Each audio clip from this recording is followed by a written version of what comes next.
اب بتائیے کہ ہمارے گھر جو ہے وہ رحمت کا مرکز کتنی دیر بنتے ہیں سال میں، اور لعنت کا مرکز کتنی دیر بنے رہتے ہیں؟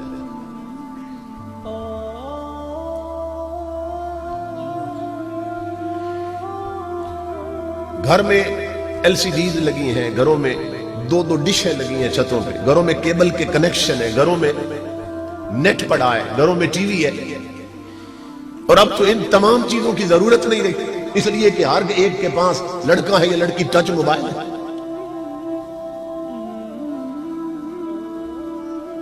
یعنی دنیا جہان کی گندگی موبائل میں ہے، اور موبائل ہر جوان کی جیب میں ہے۔ تو پوری دنیا کی گندگی بے حیائی ہر جوان کی جیب میں ہے۔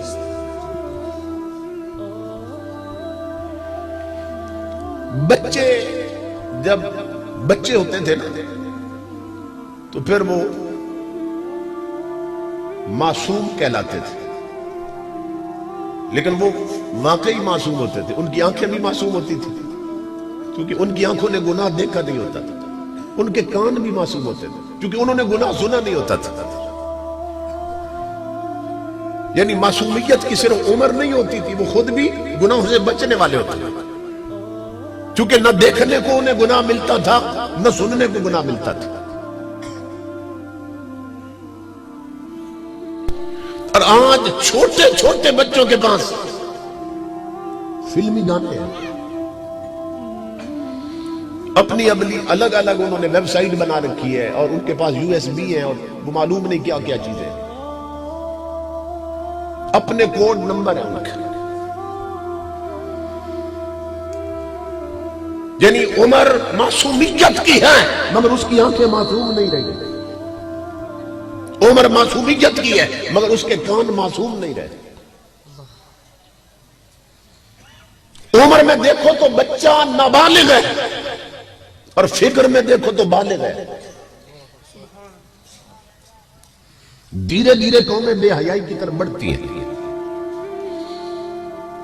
عورتوں کے جسم کے اندرونی استعمال کی چیزیں جب جاتے تھے نا دکانوں میں تو گاہک کو مانگتے ہوئے شرم آتی تھی، انہیں دیتے ہوئے شرم آتی تھی، اور انہوں نے وہ چیزیں چھپا کے اندر کہیں رکھی ہوتی تھی۔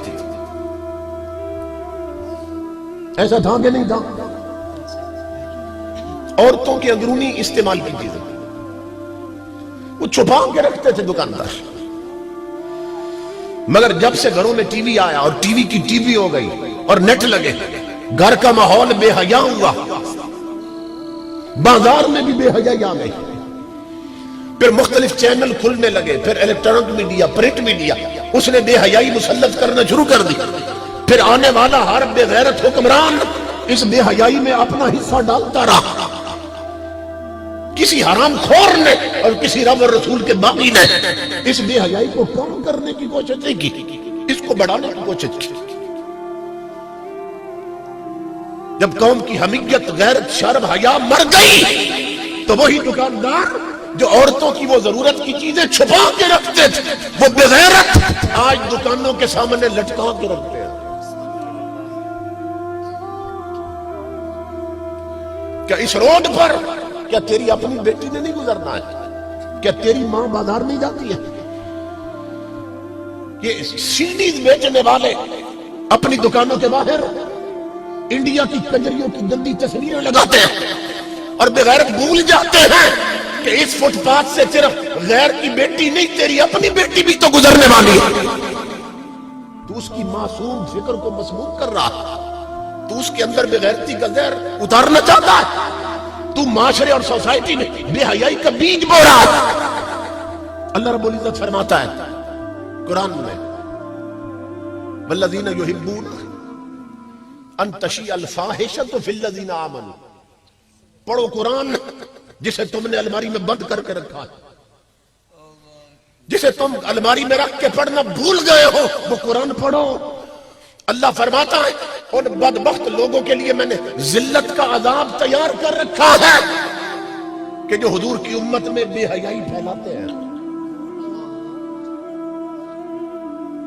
اس آیت کی زد میں کون کون آ رہا ہے؟ وہ جو اپنی دکان کے باہر کنجریوں کی تصویریں لٹکاتا ہے، وہ بھی معاشرے میں بے حیائی پھیلا رہا ہے۔ وہ جو اپنے رکشے میں سارا دن کنجریوں کے گانے چلاتا ہے، خود بھی سنتا ہے، سواریاں بھی سنتی ہیں، وہ بھی معاشرے سوسائٹی میں بے حیائی پھیلا رہا ہے۔ النکاح من سنتی، شادی حضور کی سنت۔ جو اپنی شادی پر گھر میں اپنی جوان بیٹیوں سے ڈھولکی بجواتا ہے اور ڈیک لگا کر طوائفوں کے گانے چلاتا ہے، وہ بھی حضور کی امت میں بے حیائی پھیلا رہا ہے۔ وہ لوگ جو بڑی بڑی کوچوں میں ایل سی ڈیز لگا کر یہاں سے جاؤ لاہور، یہاں سے جاؤ پشاور، یہاں سے جاؤ پنڈی، جس کوچ میں بیٹھ جاؤ 3 4 5 6 گھنٹے کے سفر میں، پورے سفر میں کنجریوں کی فلمیں چل رہی ہیں۔